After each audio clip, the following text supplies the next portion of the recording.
Morning, welcome back to another episode of Ali's Tractor Diary today.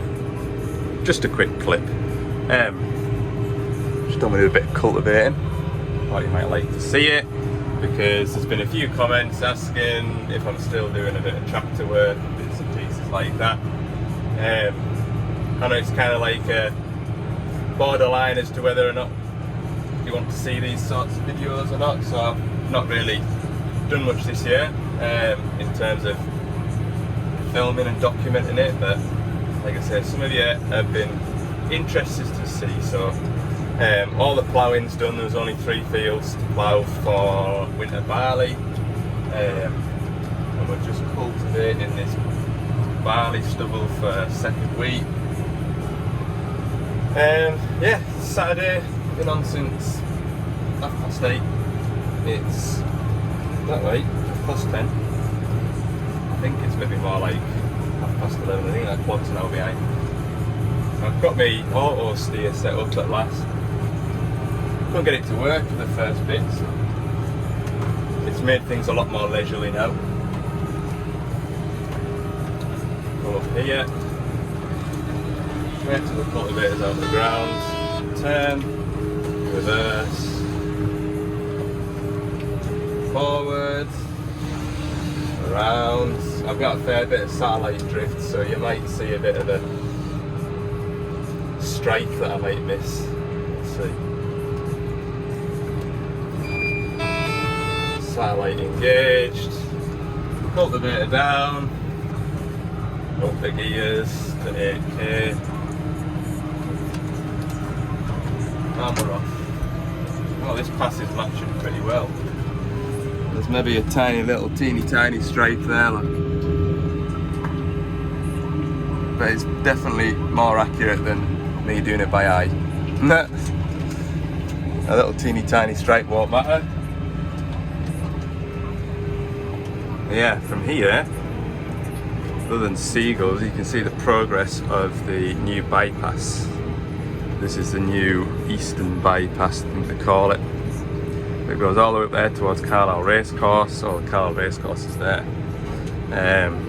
Goes all the way over there to the M6 motorway, right the way through, cuts through this field here. There's a 12-acre field that I've got to do today, which used to be 26-acre. So there's like 3 acres going to be at the other side of the bypass. But anyway, yeah, down here. So where these hedges are, real steep drop down to the river, and there'll be a river crossing, so it'll be quite interesting when I get towards a gap in the hedge. I've not been in here for ages, or down this end of the field anyway. Be interesting to see how the progress is coming on across the river. Down the gears, lift it up, spin around without hitting the hedge, forwards again, spin around and start a new, we'll start a new pass. Because of the satellite drift, I'm not doing like massive flans, I'm just sort of doing 3 sort of passes. Do that one.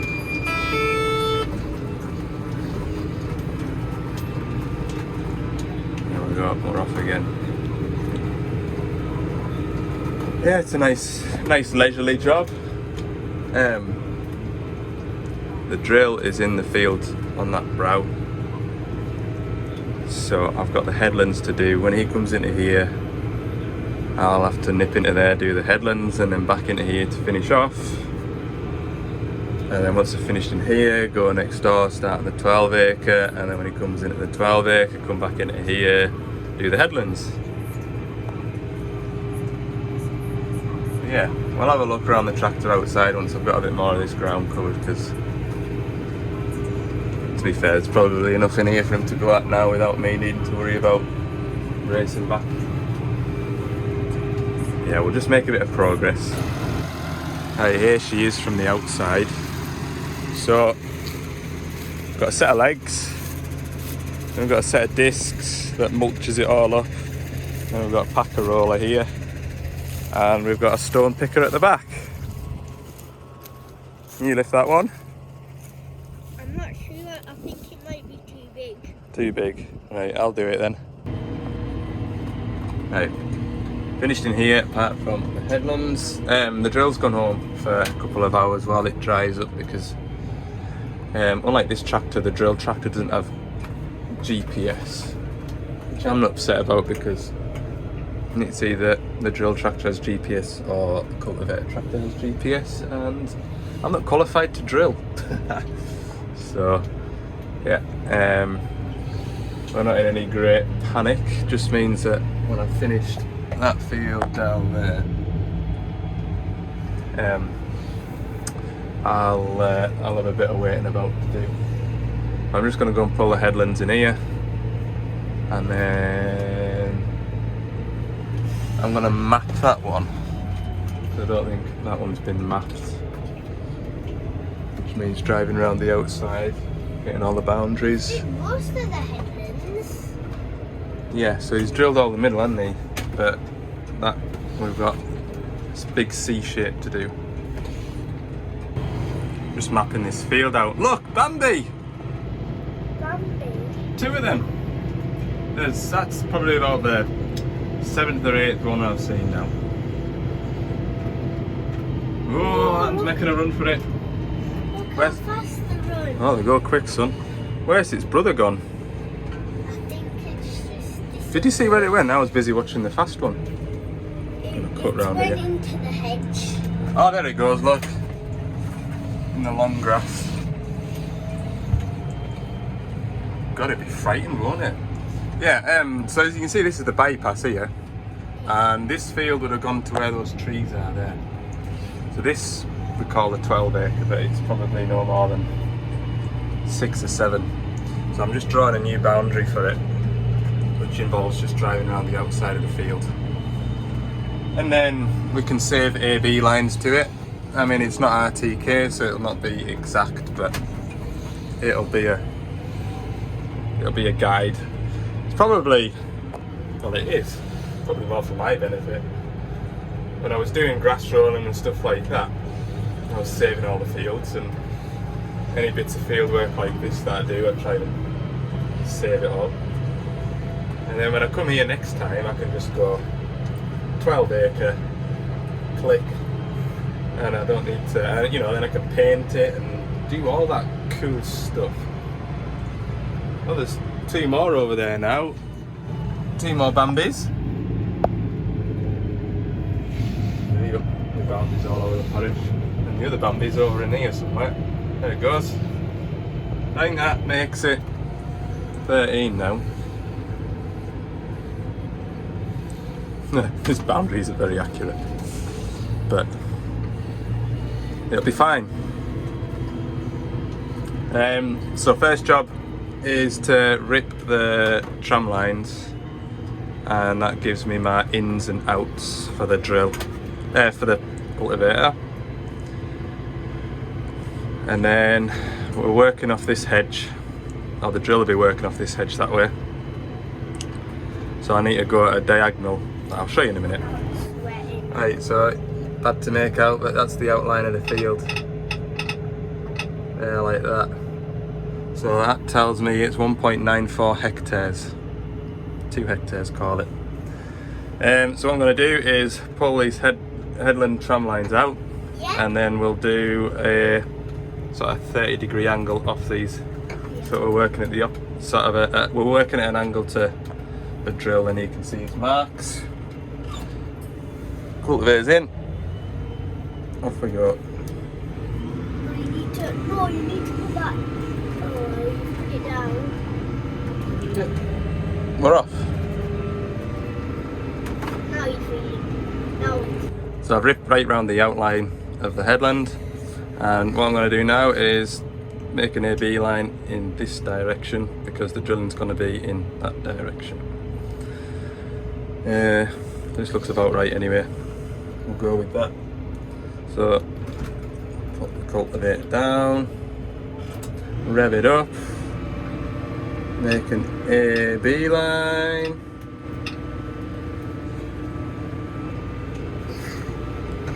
Something like this. Something like this. and then hit B, and then hit auto steer, and then go, speed it up.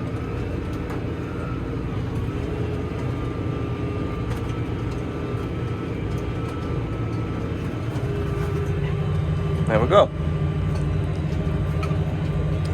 So I won't be lifting out right at this headland, I'll go past it, because otherwise I'll have a lot of links that are the same weight as the drill.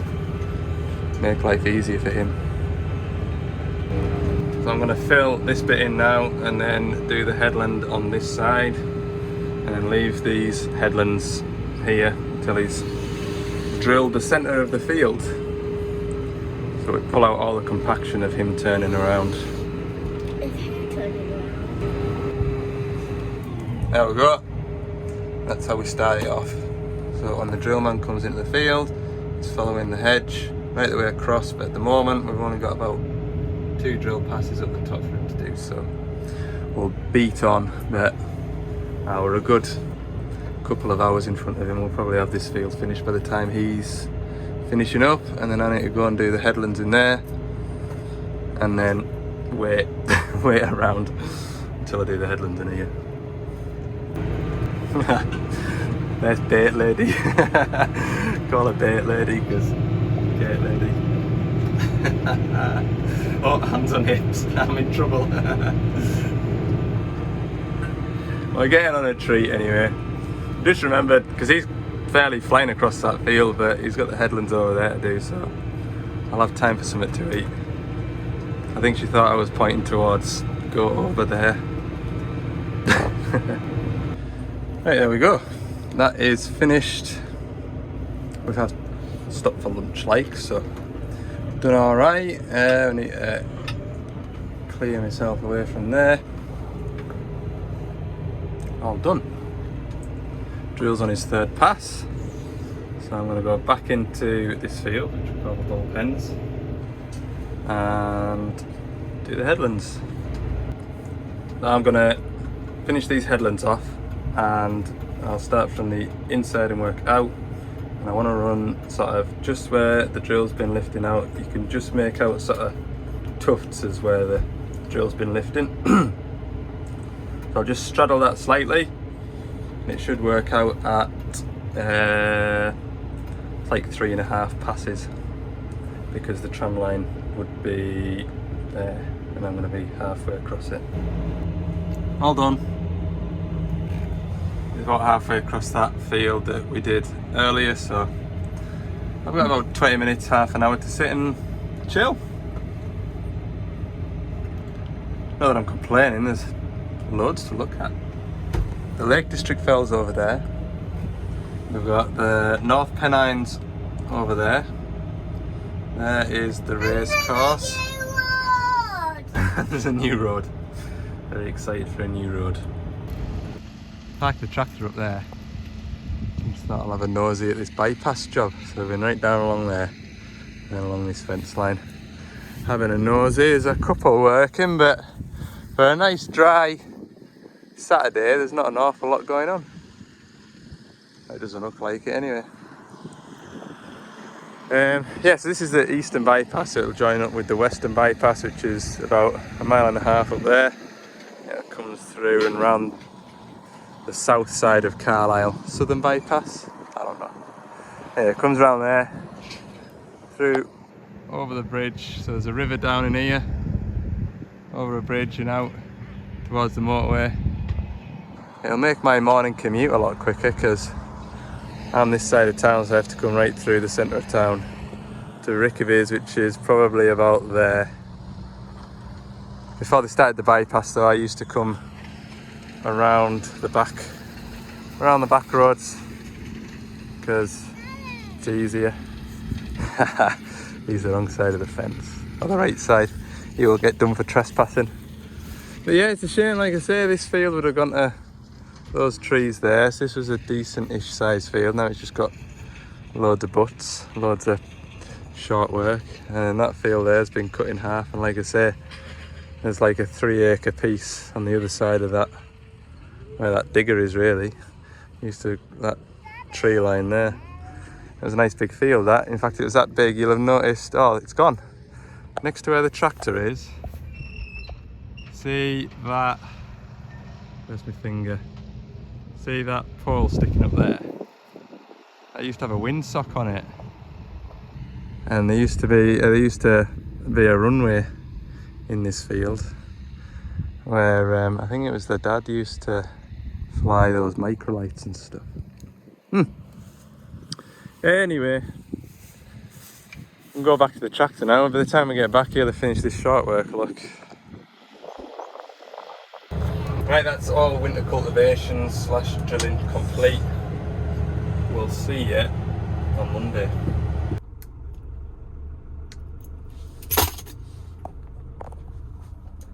Monday morning, and I feel rotten.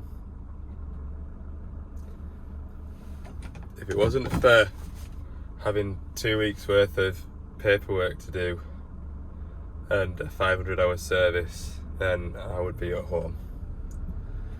But I could spend the morning in the office catching up on paperwork. Got a load of oil samples I need sending away. So I'm going to do that.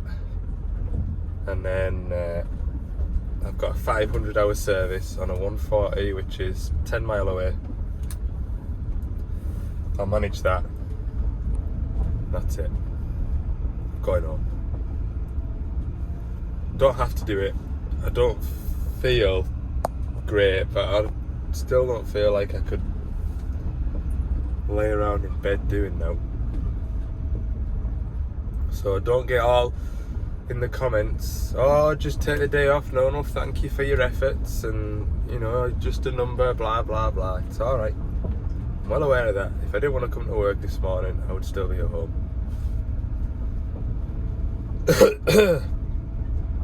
Yeah, man flu big time. I was starting to feel a bit peely-wally. Saturday afternoon, really. I remember getting home from the farm and just sitting on the couch and thinking, Christ, I don't think I can get back up again. I'm thinking, all I've really done all day is sit down. And yesterday was... That's another reason why I'm not staying at home. My 3-year-old will be knocking around the house as well. So he'll not give us any space. Anyway, I'm going to go and do some paperwork. You'll join me in a couple of hours when I'm ready to go, and fresh air will do us good. Like, I was in the house all day yesterday, but yeah. Job done. Probably as well that I've got the lurgy, because it's 20 to 11 now. It's been nice just sitting in the van, and I say nice, as nice as it can be, writing your life story for the last 2 weeks. It does feel good to get all that out from under my feet, because there's no worse than thinking, I've got more jobs to write up. I'll tell you what, writing all that work up, I don't have to realise how much I actually do get done, especially in 10 days worth of work. That was a lot of work that I've got done, so yeah, it's good. So now I've only got service sheets and oil sample paperwork to write up, and then all the warranty information to send up to HQ, and then I'm done. So yeah, it'll be another hour or so yet. From now on, I'm going to try and say, I don't know, it's the difference spending 10 minutes at the end of the job writing up your story, or getting home. You know, it's the difference of getting home at 7 o'clock or 7:15. You know what I mean? That's the difference. But then from my boss's point of view, that's 2.5 hours that isn't getting billed to anybody of my time. But without me writing them up, nobody's getting a bill. Alright, I'm nearly ready to go. I'm just going to chuck some empty drums off the van. Oh yeah, quick update on this. I got a price for the keypad, just to be able to turn the machine on. Very, very expensive. So Don't think we've had to go ahead to order it yet, which is understandable because it's a lot of money for what it is. I don't know whether there's a way to fit an ignition barrel and do away with the keypad, but then you'll have a great big square all over the front of the dashboard and make up a bit of a plate to blank it out. I bet it will be possible just to put an ignition key in it. But it will be possible. I mean, all that keypad's doing is giving you an ignition relay, earth or alive, something like that, I would have thought. So, got through some oil last week, didn't I? Right, we have to do this in one trip if I put you down. And we're out the gap. This 140 is only 15 minutes away, so I'll get it 12:15 when I get there. So the fella can have his lunch while I service his machine, and then minimum downtime. The only negative thing of that is it's been dry all morning, and as soon as I shut the lid on my laptop it started raining. Never mind. It's only a 500-hour service, it won't take long.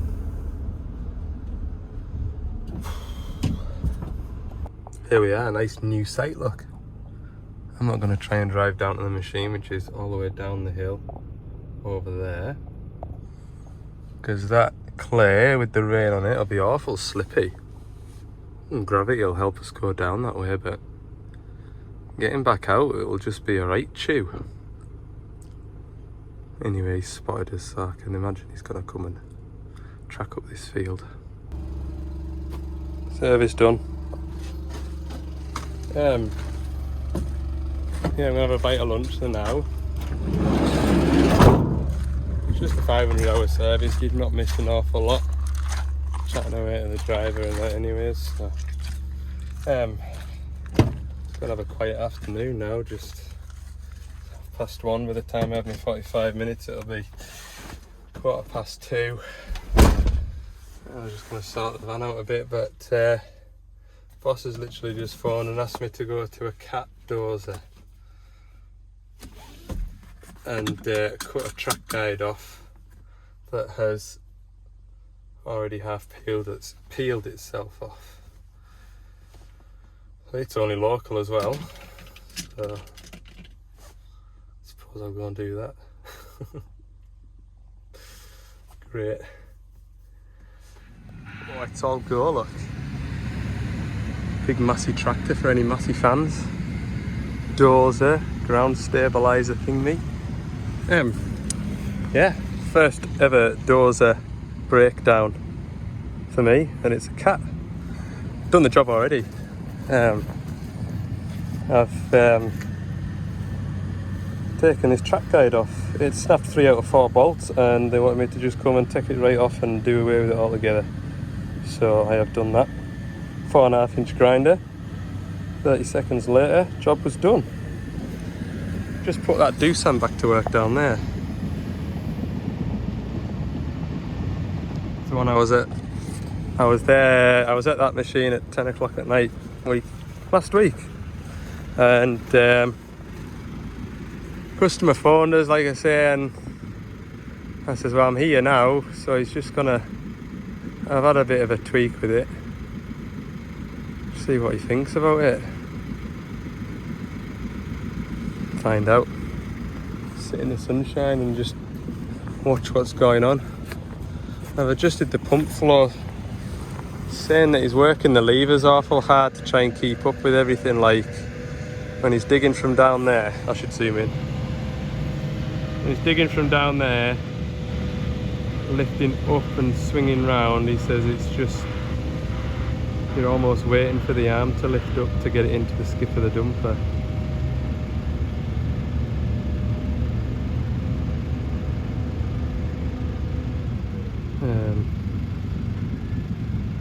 Yeah, see what he comes back with anyway. So basically he says it's almost as though it's lacking oil, so I've given it more oil.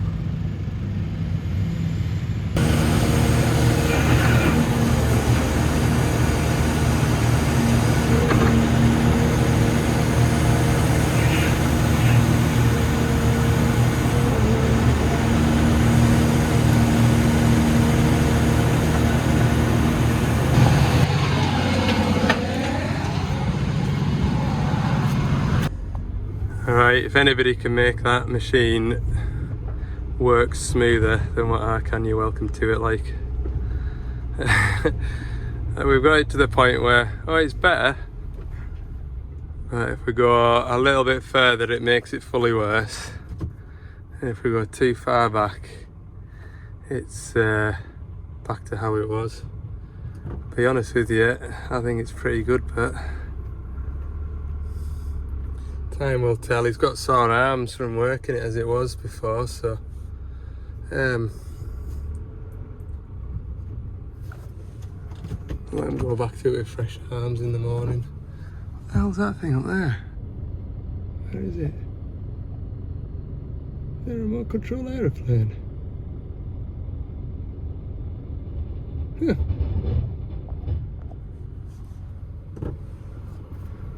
It's the site manager making sure I've got my seatbelt on, because that's the thing.